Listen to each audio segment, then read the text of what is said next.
더운 날씨에 잘 지내셨지요? 건강한 모습으로 뵙게 되어서 너무 기쁘고 고맙습니다. 날씨가 너무 무덥고 힘들어서 더운 날씨에는 사람들만 모이는 곳도 체온이 있어가지고 굉장히 덥거든요. 그래서 저희 교회에서는 여러분들이 하나님 앞에 쾌적한 분위기에서 예배드릴 수 있도록 한 2시간 전부터 제습을 하고 에어컨 틀어 제습 기능을 해서 습기를 다 없애고요. 그리고 에어컨을 틀어서 여러분이 쾌적하게 예배를 드릴 수 있도록 하는데 또 습기를 몰고 오는 사람들이 있어서 얼마나 효과가 있는지 모르겠습니다. 우리 교인들이 아주 쿨해서요. 너무 많이 오면 더울까봐 알아서 다 많이 빠져주시고, 그래서 이번 주와 다음 주에 이렇게 적절히 나눠서 빠져서 이 더위를 이겨나갈 수 있는 그런 지혜를 가지고 있는 것 같습니다. 어쨌든 잘 오셨고요. 하나님께 예배드리는 이 모습이 덥지만 우리로서의 큰 은혜로 함께 하실 줄로 믿습니다. 지난번에 저희가 집회를 하면서 집회 강사 목사님이 이런 예화를 들은 거 기억하실 거예요. 피카소의 황소머리 예화 들은 거 기억하시죠? 예, 그 황소머리의 모습은 이렇게 돼 있습니다. 황소머리가 저런 모습으로 돼 있어요. 1942년도에 피카소가 동네를 지나가다가 버려진 자전거를 보고서 그 앞 손잡이하고 안장하고를 방향만 서로 바꿔서 딱 이어 붙여가지고 황소머리라는 제목으로 작품을 만들었습니다. 저거 보면은 새 것도 아니고요. 그냥 붙여다가 용접만 한 거예요. 저거 보고 나서 이야, 저거 나도 만들 수 있는데 뭐 다 그런 생각을 하게 됐죠. 그런데 저 작품이 세계적인 걸작이 되었습니다. 그리고 피카소의 작품 중에서도 굉장히 비싼 작품 중에 값을 잘 칠 수 없을 정도로 비싼 작품 중에 속합니다. 왜 그렇게 저거는 유명한 작품이 되었고 비싼 것이 되었을까? 사실 저 만든 재료는 우리가 흔히 볼 수 있는, 저건 우리나라 자전거인데요. 골목 가다 보면 요새 자전거 흔해가지고 저렇게 주인 없이 버려진 자전거가 굉장히 많이 있습니다. 여러분도 보았고 저도 보았고 저 길을 피카소뿐만 아니라 수많은 사람들이 지나갔을 거예요. 그러나 수많은 사람들이 대부분 다 그래, 자전거는 손잡이는 저렇게 돼 있는 거고 안장은 저 모양으로 저 방향으로 돼 있는 거야. 이런 관념에서 이만큼도 벗어나 있지 않았던 거죠.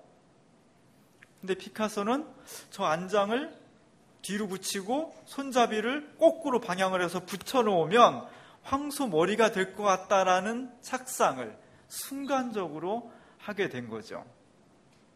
너무 어려운 것, 정말 아무도 생각하지 못하는 건데 특별한 재능을 가진 한두 사람 할 수 있는 것은 천재적이긴 하지만 뛰어나지는 않은 겁니다. 저게 왜 중요한 걸작이 되었냐? 예술이라고 하는 것은 누구나 다 볼 수 있고 누구나 다 만질 수 있고 누구나 다 사실 생각할 수 있는 것인데 약간의 관점을 달리하면 전혀 다른 작품이 나오는 것, 그것이 위대한 예술이 되는 겁니다.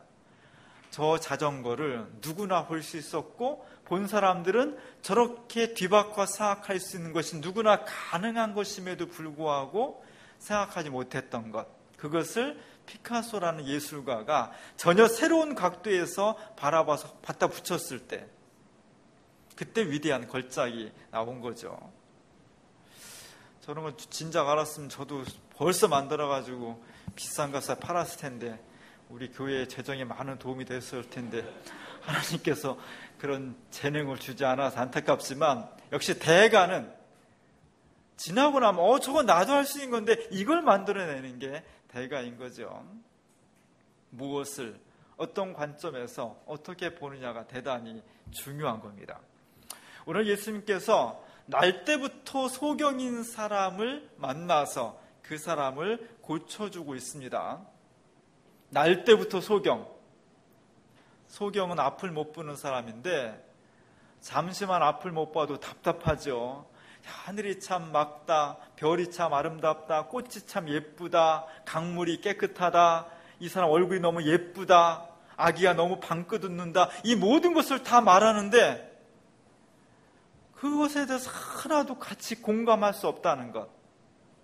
남들은 막 웃고 울고 하는데 나는 왜 웃는 건지, 무엇 때문에 감탄하는 것인지, 왜 탄식하는 것인지 같이 있지만 나는 그것에 함께하지 못하는 그런 절대적인 소외감, 다른 사람과 공감하지 못하는 것, 이것은 굉장히 불행한 거죠.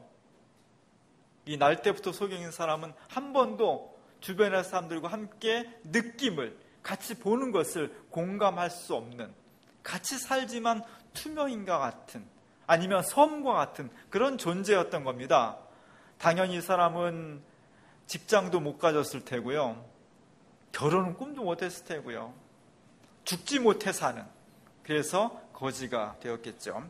1567년에 주부에 실은 엘 그레코라는 스페인의 화가가 이 장면을 사실 3개를 그렸는데 그 중에 하나가 저것입니다.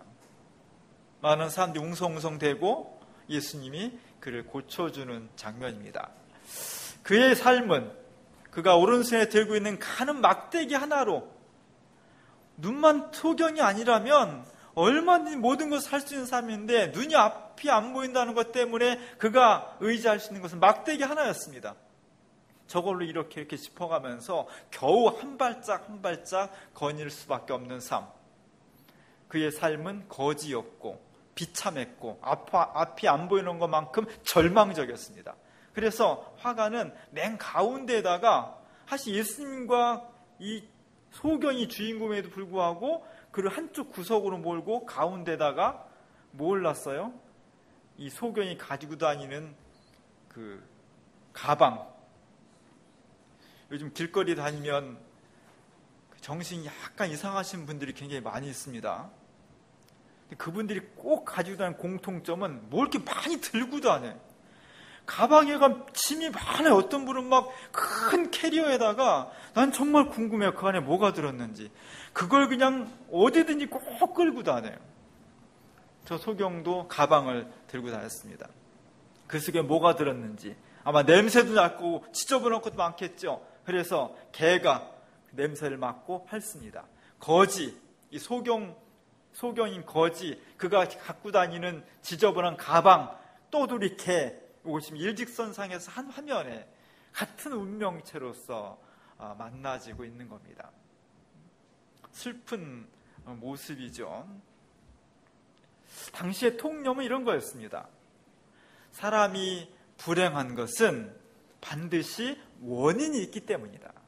그 원인은 하나님 앞에 죄를 지었기 때문에, 이것이 유대인 신앙인의 상식이었습니다.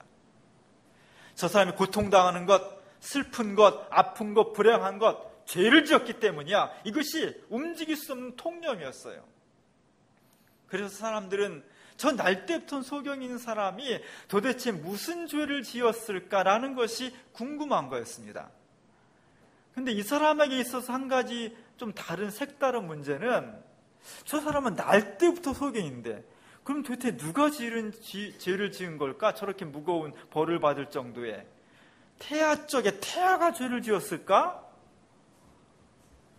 한쪽의 사람들은 뱃속에 있는 아기가 어떻게 죄를 져요? 이런 물음이 있겠죠. 그래서 나온 대답이, 그럼 그의 부모가 죄를 지었을 거야. 이런 또한 하나의 가설이 생겼겠죠. 그래서 한쪽에서는 태아도 죄를 지을 수 있어. 저 사람은 분명히 어머니 뱃속에서부터 우리가 알 수 없던 죄를 지었을 거야. 이런 주장이 있었을 것이고, 한쪽에서는 태아가 어떻게 죄를 집니까? 저 사람이 저렇게 불행한 것은 분명히 저 부모가 씻을 수 없는 죄를 지었기 때문에 대신 벌을 받는 겁니다. 아니, 부모가 어떤 죄를 지었길래 저 사람이 날 때부터 저렇게 끔찍한, 평생 동안 저런 저주를 받아야 됩니까? 뭐 이런 문제들이 여러 사람들 속에서 논란이 되었겠죠. 그런 어떤 것도 하나도 해결책은 딱 부러지게 이거야, 이렇게 할 수 없는 그런 논쟁거리가 되었을 겁니다. 이 통념에 따라서 오늘 제자들이 예수님한테 묻는 겁니다. 선생님, 저 날 때부터 소경인 자가 분명히 죄를 지어서 저런 고통을 받는 것인데 도대체 누구 죄가 일까요?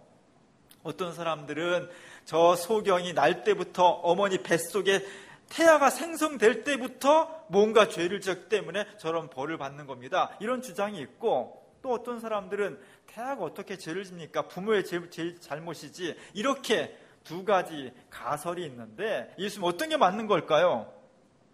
제자들은 그 당시의 통념에서 요만큼도 벗어나지 않는 정형적인 그런 사고를 하고 있는 겁니다. 그 질문을 받고 예수님께서는 이 날 때부터 흑염룡 사람을 고쳐주죠. 그의 눈을 손을 대서 그를 고쳐주게 됩니다. 얼마나 힘들었을까? 얼마나 절망적이었을까? 얼마나 고통스러울까? 그를 사랑하고 그를 연민하고 그를 정말 위하는 그런 마음에서 그의 질병을 고쳐줍니다. 놀라운 사건이죠. 그러면서 예수님께서는 그 제자들의 생각과는 전혀 다른 사고방식으로 이 문제를 접근하고 있고 대답을 하고 있습니다. 뭐라고 대답하셨어요? 이 사람이 이렇게 고생을 하는 것은 이 사람 자체가 죄를 지었다든지 그 부모가 죄를 지은 그 결과로서 이 사람이 지금 불행한 것이 아니다. 지금 이 사람이 이렇게 고통당하고 불행한 것은 딱 한 가지. 하나님께서 지금 우리 가운데 살아계셔서 역사하시다는 것을 보여주기 위해서 하나님의 섭리고 하나님의 뜻이다. 이렇게 전혀 다른 관점에서 말씀을 해주면서 고쳐주었다는 겁니다. 오늘 인생을 살아가면서 또 역사를 살아가면서 하나님, 우리에게 왜 이렇게 고통을 주십니까?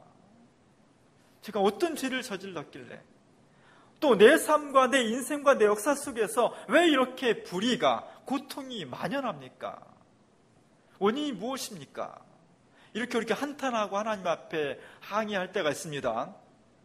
때로는 우리가 죄를 지었기 때문에 대가를 받는 것도 있지만 또 어떤 경우는 하나님께서 이렇게 하지 않고는 많은 사람들이 예수가 그리스도인 것을 믿지 않기 때문에 하나님이 지금도 살아계셔서 우리의 기도에 응답해 주시고 우리의 합리성과 이성과 기술과 과학으로 해결할 수 없는 놀라운 역사를 주님이 단행하고 있다는 것을 증명하기 위해서 오늘 우리의 고통을, 때로는 한탄을, 또는 아픔을, 역사의 불운을 우리에게 주시는 것입니다. 신앙인은 바로 이 관점에서 보는 거예요. 내게 닥친 고난이 아픕니다. 누구나 그렇게 말할 수 있습니다. 왜 이렇게 주십니까? 누구나 한탄하며 원망할 수 있습니다. 그리스도인은 아프고 힘들고 원망스럽지만 하나님께서 나에게 이 고난 속에, 아픔과 불행 속에 어떤 기적을, 어떤 뜻을 담아주셨을까 하는 새로운 관점에서 내 인생과 역사를 바라보는 것, 그것이 구원받을 수 있는, 내 문제를 해결할 수 있는 가장 정확한 방법이고, 우리가 신앙을 한다는 것은 그 관점을 갖는 것입니다. 제가 1년 전에 이 이야기를 했는데 아마 아무도 기억을 못할 거예요. 제가 그렇게 확신하고 있습니다. 왜냐하면 나도 기억을 못했거든. 그래서 다시 한번 중요한 얘기를 하겠습니다. 제가 미국 회사들을 별로 좋아하지 않는데 미국의 창고형 할인마트 중에 코스트코라는 창고형 할인마트가 있어요. 사람들이 많이 몰려서 저곳에 사갑니다. 근데 저 회사는 별로 광고도 안 하고요, 홍보도 별로 안 해요. 근데 수많은 미국 업체들 중에서 그 직원들이 익명으로 우리 회사에 얼마나 만족합니까? 라고 만족도를 조사했는데 저 회사가 미국에서 두 번째로 직원들이 만족하는 회사가 되었다는 거예요. 1위는 구글이었습니다. 3위는 페이스북이었습니다. 4위는 어도비, 포토샵 만드는 어도비. 이런 IT 계열사의 미국 회사들은 실리콘밸리 아주 최첨단 지역에서 정말 호화스러운 대접과 호화스러운 환경 속에서 직원들이 근무하거든요. 그런데 직원들이야 뭐 만족도가 높은 게 당연하죠. 근데 저런 창고형 마트 같은 데는 직원들이 일도 힘들고 보수도 그렇게 수백만 달러씩 받지 못하는 그런 가난한 사람들이거든요. 근데 직원들이 두 번째로 만족도 높은 기업이 됐다는, 그것도 구글 1위인 구글하고 얼마 차이가 안 나는. 왜 그럴까? 이렇게 봤더니 이 사람들이 동중업계의 그 사람들보다 시급이 1.5배가 높은 거예요. 다른 월마트나 이런 데는 시급이 직원들이 한 10,000원 정도, 우리가 10,000원 정도 하는데 저 회사는 16,000원 뭐 이렇게 막 주는 거예요. 그리고 직원들한테 건강보험료도 해주고 휴가도 주고 정직원뿐만 아니라 비정규직 직원들한테까지도 건강보험료와 유급휴가를 똑같이 주었다는 거예요. 많은 증권 전문가들과 경제 전문가들이 이렇게 하면 망합니다. 왜냐하면 창고형 할인마트는 남들보다 싸게 팔아야 되는데 그러려면 비용을 줄여야죠. 비용을 줄이려면 인건비를 더 늘려서는 안 되는 거예요. 직원은 인건비니까, 비용이니까 이것이 일반적인 시각이었다는 거예요. 근데 코스트코를 설립한 창업주는 밑바닥 자벽부로부터 시작한 그런 사람이었기 때문에 그 사람이 뼈저리게 느낀 것은 직원은 비용이 아니라는 거예요. 직원이 행복해야 회사가 발전하는 것이지, 직원을 계속해서 인격이 아니라 비용으로 계산하고 사고하는 한 이 회사는 잘 될 수가 없다는 겁니다. 그래서 미국 경기가 2008년, 9년도 굉장히 어려웠거든요. 각 회사마다 인원들 줄이고 임금 다 삭감할 때 이 회사만은 임금을 올려줬다는 거예요. 어떻게 그게 가능하냐? 다른 비용을 줄인 거죠. 광고를 안 하고, 그리고 사장 월급을 깎고, 자기 월급을. 그래서 다른 회사보다 이 회사의 사장은 월급이 4분의 1밖에 안 됐다는 거예요. 그러면서 회사원들에게 끊임없이 복지를 개선해주고 비용이 아니라 인간을 인간답게 해주는 것이 회사의 발전이라는 소신을 끝까지 관철시켰을 때 여기 다니는 사람들이 비정규직이나 정규직이나 굉장히 큰 자부심을 갖고 행복감을 느끼게 됐고, 행복감을 느끼니까 억지로 시켜서가 아니라 막 자기가 알아서 막 하는 거예요. 알아서 신나서 일을 하니까 그를 만나는 소비자들이 기분이 좋은 거죠. 그러니까 다른 데보다 다 일로 와서 결국은 더 좋은 회사가 되었다. 미국의 수많은 회사들, 특별히 한국의 수많은 회사들이 직원들을 단순히 비용이라는 관점, 그 비용이라는 관점으로 보는 것이 일반화된 사회 속에서 이 코스트코의 상업주는 직원을 비용이 아니라 인격으로 보았을 때, 그것을 끝까지 관철시켰을 때 이 회사가 어려운 가운데서도 성장할 수 있는 그런 비결이 되었다는 겁니다. 관점의 차이, 어떻게, 무엇을 바라보려 하는 것이 대단히 중요하다는 거예요. 휴가철이죠. 이번 주, 다음 주가 우리나라는 큰 휴가철입니다. 저는 한국의 휴가를 바라볼 때마다 숨이 막 턱턱 막혀요. 우리나라 휴가가 대개 한 일주일 열흘 사이에 4천, 5천만이 다 해야 돼, 그냥. 업계가 다 연결이 한 번에 쉴 때다 공장, 회사, 그와 연관된 식당까지 다 한꺼번에 쉬어요. 그 땅은 좁고 갈 데는 별로 없고 하다 보니까 한꺼번에 다 몰려서 해운대 해수욕장, 우리가 최대 해운대 해수욕장 가면 사람이 그냥 바글바글 하죠. 얼마나 사람이 많은지. 저게 콩나물 시루인지 해수욕장인지 잘 모르겠는데, 저렇게 가서 짧은 한 일주일 동안에 1년 동안에 묵은 어떤 그 스트레스 해소 이걸 다 해야 되니까 주차장 같은 도로를 달려서 힘들게 갔으니 어떻게 해? 쌓였던 걸 풀어야 해. 밤새도록 먹고 마시고 뒹굴고. 그래서 휴가 갔다가 오면 휴가 갈 때보다 오면 더 힘들어. 더 피곤해가지고 얼굴 둥그래가지고 출근하는 사람이 굉장히 많습니다. 우리나라 현실이 이래요. 차츰 나아지고 있는데 참 안타깝습니다. 그래도 가야 돼. 왜? 남들 다 가니까. 남들 다 가는데 나는 안 가면 굉장히 자존심 상하고 말을 못하니까. 이것이 우리나라의 휴가의 모습이에요. 서구 사회가 좀 부러운 것은, 물론 잘 살기도 하지만 서구 사회는 우리보다 이런 복지시설이 꼭 1인당 국민소득으로만 표현할 수 없는 사회적 환경이 우리보다 훨씬 앞서 있다는 겁니다. 좀 부럽기도 한데, 일단 독일이나 프랑스 이런 유럽 사람들은 여름 휴가가 40일이에요. 40일. 유럽 사람들은 1년 내내 휴가를 위해서 돈을 모으고 휴가를 계획하고 휴가를 위해서 일을 하는 그런 사고방식이에요. 40일이니까 땅은 넓고 사람은 별로 없으니까 돈은 있고 굉장히 여유가 있네요. 우리는 막 일주일 내에 모든 걸 다 때려 넣어야 돼. 그러니까 막 강박증이 생겨요.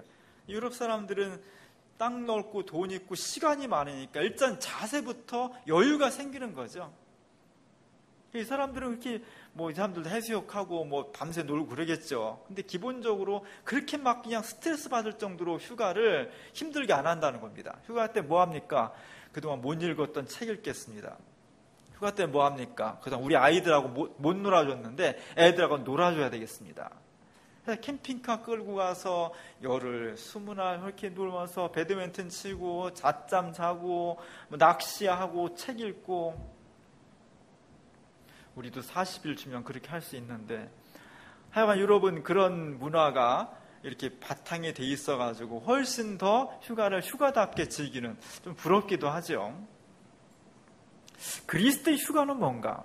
우리가 다 휴가를 지금 맞고 있거나 맞이할 텐데, 사실 휴가라고 하는 것은 쉬는 틈이에요. 휴가라는 게 쉬는 틈, 1년 동안 지지고 볶고 막 일하는데 틈을 내서 쉰다는 거예요.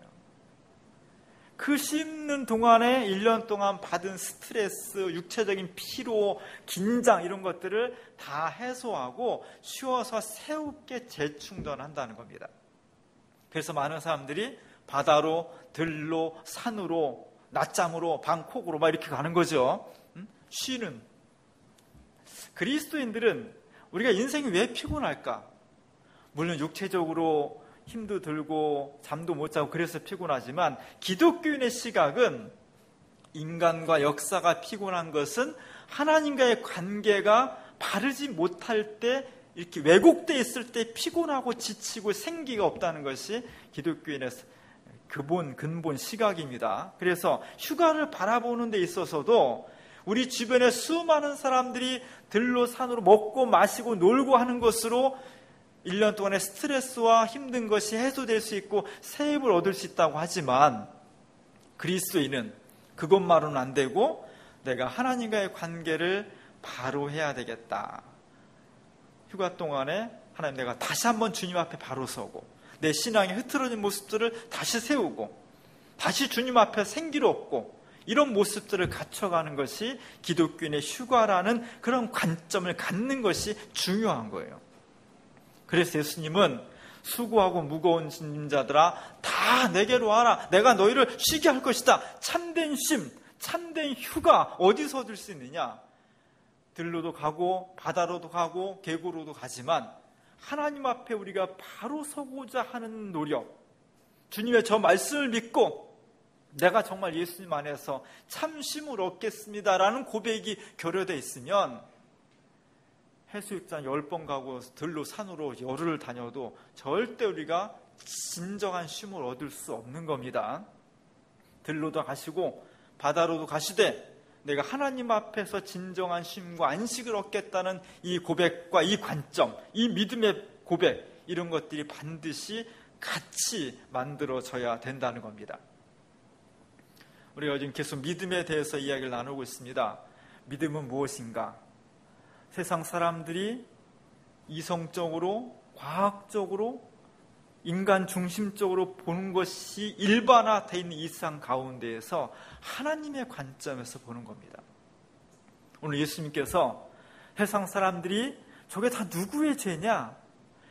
이 사람의 본인의 죄일까요? 부모의 죄일까요? 이 틀 속에 딱 갇혀 있을 때 예수님은 이 사람은 하나님께서 일하신다는 것을 드러내기 위해서 하나님의 관점에서 새로운 시각을 보여주고 그의 믿음을 통해 새로운 역사를 단행하셨습니다. 우리가 믿음을 갖는다는 것은 과자 먹듯이 믿음을 이렇게 먹는 것도 아니고, 선물 받듯이 믿음이라고 이렇게 형차가 있으면 믿음을 딱 받아들이는 것도 아니에요. 믿음이라고 하는 것은 우리가 내 자신과 인생과 역사를 바라보는 수많은 관점 중에서 하나님의 관점, 하나님의 입장으로 나를 보고 인생을 보고 역사를 보고 평가하고 판단하는 것, 그리고 행동하는 것, 이것이 믿음인 겁니다. 이스라엘 백성들이 애굽에서 출애굽했을 때 광야에서 40년을 돌아다니다가 드디어 가나안 땅에 들어갈 수 있게 되었습니다. 젊고 용맹하고 믿음 있는 12사람을 보내서 가나안 땅이 어떤지 보고하라고 했을 때 10명의 사람들은 그곳은 너무너무 기름진 땅이고 좋은 땅이지만 그곳에 사는 사람들이 잘 먹고 잘 살아서 우리보다 기골이 장대해서 힘이 셉니다. 얼마나 그들이 힘이 센지 우리는 그들에 비하면 메뚜기에 불과합니다. 이렇게 절망적인 보고를 했습니다. 사실은 이 10명의 보고가 맞는 거예요. 이들이 본 것이 정확한 겁니다. 객관적이고 합리적이고 이성적이고 사실적이에요. 그러나 하나님의 역사는 이렇게 객관적이고 합리적인 것에만 두지 않는다는 겁니다. 여호수아와 갈렙이 나서서 맞습니다. 당신들이 본 것이 맞는데 하나님이 우리와 함께 하시다면, 우리는 정말 연약한 존재에 불과하지만 하나님이 함께 하신다면 가나안은 우리의 밥에 불과합니다. 우리가 그들 앞에서 메뚜기인 것이 아니라 믿음의 눈으로 보면 가나안 우리의 밥입니다. 이런 외침, 이런 고백이 있었기 때문에, 그리고 모세와 이스라엘 백성들이 이 고백을 받아들였기 때문에 이스라엘 사람들은 광야에서 거지처럼 떠돌다가 죽는 신세가 아니라 가나안에 정착해서 새로운 역사를 만들 수가 있었던 겁니다. 이것이 믿음이에요. 오늘 우리 삶 속에 다양한 문제와 여러 가지 고통과 아픔, 과제가 있습니다. 어떤 시각으로 접근하느냐가 결정하는 거예요. 내 인생과 역사를 결정하는 겁니다. 내가 다른 사람이 아니라 그리스도인이라 하는 것은 수많은 관점 중에서 하나님의 관점으로 역사와 인생을 보려고 노력하고 애쓰는 것, 하나님께서 주시는 관점을 그대로 받아들이면서 그 모습으로 살아가려고 결단하는 것, 그것이 믿음이고, 그 믿음이 우리의 인생과 역사를 새롭게 번역시킬 수 있는 가장 중요한 힘과 권능이 된다는 것입니다. 오늘 예수님이 가르쳐 주신 하나님의 관점으로 우리 인생과 역사를 새롭게 봄으로써 이 무더위와 답답하고 힘든, 때로는 고통과 아픔을 치유하고 새롭게 만들어 갈 수 있는 우리 모두가 될 수 있기를 주님의 이름으로 간절히 축원합니다. 기도하겠습니다. 은혜로우신 하나님, 세상의 수많은 관점 중에 하나님의 관점을 저희가 갖기 원합니다. 인간적이고 합리적이고 객관적이고 사실적이라 할지라도 우리는 그것보다 하나님의 눈, 하나님의 가치, 하나님의 말씀을 내 삶과 역사의 가장 기초로 삼고 그 말씀과 그 뜻 위에서 우리의 삶을 펼쳐나갈 수 있기를 원합니다. 그리하였을 때 날 때부터 소경된 자가 새 눈을 열었고 새로운 인생과 역사를 시작할 수 있었습니다. 주여, 저희들에게 믿음을 주시고 이 믿음을 통해서 새로운 삶, 새로운 역사를 만들어가는 우리 모두가 될 수 있도록 인도하여 주시옵소서. 예수님의 이름으로 간절히 기도합니다.